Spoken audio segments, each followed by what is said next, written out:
Hey, what's up, everybody? Welcome back to Beer and Money. My name is Ryan Burklo, and on today's episode, I'm going to be talking about how going for a walk can help fix your finances. So back it must have been 10 years ago or so, my wife and I, at that time, we had 10 years ago, that means I would have had a 5-year-old and a 3-year-old. And my wife and I were struggling finding time to just talk, right? At that point, my daughter just got into kindergarten. My son was about to enter preschool, and we just were not having time with one another, just like many of you don't, because our kids take up a lot of our time and we had jobs and all of that kind of fun stuff. And one day we started talking about our health. We really wanted to get back in the groove with one another. And we felt really bad about ourselves. And so what we decided to do was every morning we got up early and we went for a walk. And that walk was supposed to be allowing us to take time with one another to have a conversation, as well as some exercise. And we put our kids in a stroller. And we got up every morning at 5:30 and we got that done. And we made sure our kids went to bed. I think at that time it may have been 7:30. So we were very routine about our day. And it really changed a lot of things for us. Let me walk through what was occurring. So again, we're stressed out about certain things in our life around financials, making sure we're on the same page. We're stressed out about our health. We're stressed out because we're not communicating with one another as clearly as we once were. And obviously we are stressed because we're trying to make sure we're taking care of our kids. I've spoken into this before. We all have these competing priorities, and there are little things that we can do to help maybe not solve completely, but help with those priorities and accomplish them. And our biggest thing was going for a walk. And every morning we went for a walk. The conversation just started flowing. We started talking about our day. We started talking about what we want to do with the kids that weekend. We started talking about maybe vacations, which led to obviously money conversations. And then we both, almost in an instant, this isn't day one of the walk, but there was a time on one of our walks, we both looked at each other and we said, okay, we have got to get our finances in order. We were making good money. We didn't really know where the money was going. So we got ourselves in order. So we went back to the house. My wife started working on the financials in terms of where our money was going. And literally the next morning on our walk, we started talking about, hey, she brought up, did you know we spent, and I forget what it was, and it was all me. It was a lot of money going out to eat. I was like, I had no idea we were spending that much money going out to eat. And so this walk allowed us this time to talk, and things popped up. And both of us, after the walk, we'd go home. It was very hard for us to connect again, but we were doing our own research. And for those of you listening to the podcast, I just did research in air quotes, because there was haphazard research. It was quick little pieces. And the only reason we got it done was those conversations during the walk made it a priority and amped us up enough, amped, if I could speak this morning, got us excited enough to do that extra work. And it wasn't a ton of work. It was literally like 15 minutes here, 20 minutes there. And then on our walk, which was a good hour walk, that's when we had the conversation. It really was that simple. Now, some of you are probably saying, holy crap, Ryan, that's really early to get up, especially with young kids. My question to you is, what priority do you want to have? We all know our health is important. We all know that money, in terms of not money being the end all be all, but not being stressed about money is important. We all want our kids to have great lives and not be stressed with the kids and be present with our kids. So the walk helped my wife and I think it can help many of you. So I apologize if this is coming across as me being on a pedestal. I guess what I'm getting frustrated with many people that I talk to is they say they don't have the time.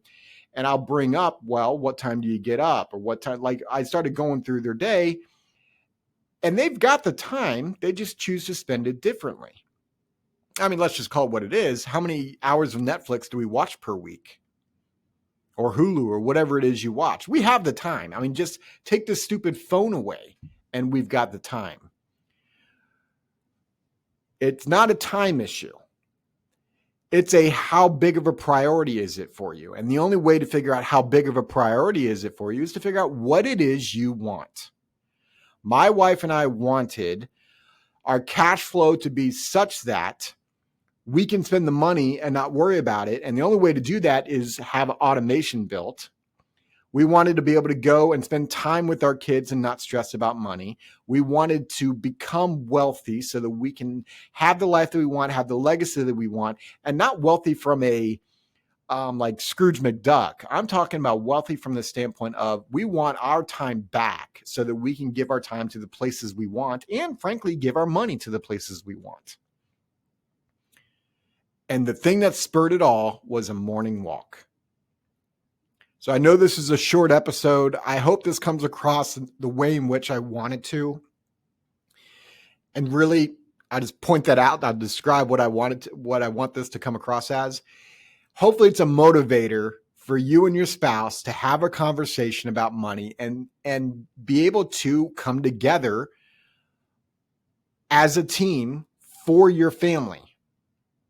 If you and your spouse are not on the same team or the same page, however you want to call it, that's when fights occur. That's when stress comes into the family.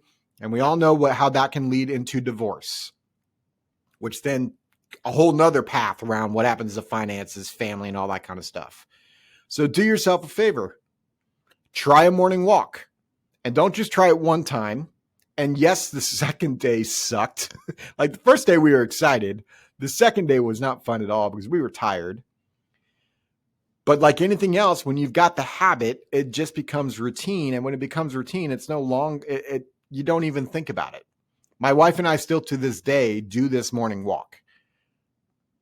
I hope this episode was valuable for you. Check us out, beerandmoney.net.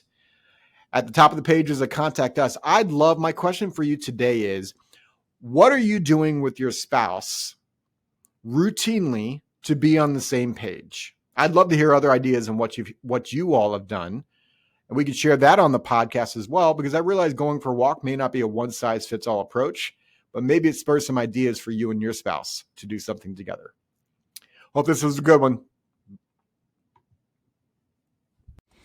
This podcast is for informational purposes only and is not to be construed as tax, legal, or investment advice. Although the information has been gathered from sources believed to be reliable, please note that individual situations can vary. Therefore, the information should be relied upon only when coordinated with individual professional advice. Guest speakers and their firms are not affiliated with or endorsed by Park Avenue Securities, Guardian, or Quantified Financial Partners, and opinions stated are their own. Guardian, its subsidiaries, agents, and employees do not provide tax, legal, or accounting advice. Consult your tax, legal, or accounting professional regarding your individual situation. All investments and investment strategies contain risk and may lose value. This material is intended for general public use. By providing this content, Park Avenue Securities, LLC is not undertaking to provide investment advice or a recommendation for any specific individual or situation, or to otherwise act in a fiduciary capacity. Please contact a financial representative for guidance and information that is specific to your individual situation. Ryan and Alex are registered representatives and financial advisors of Park Avenue Securities, LLC. OSJ 200 Market Street, Suite 1850, Portland, Oregon 97201. Phone number 503-221-1226. Securities products and advisory services offered through Park Avenue Securities, member FINRA, SIPC. Financial representatives of the Guardian Life Insurance Company of America, Guardian, New York, New York. Park Avenue Securities is a wholly owned subsidiary of Guardian. Quantified Financial Partners is not an affiliate or subsidiary of Park Avenue Securities or Guardian. Ryan Burklo, CA Insurance License Number 0K24924. Alexander Collins, CA Insurance License Number 0H24806. Pinpoint number 2024-167657. Expiration January 2026.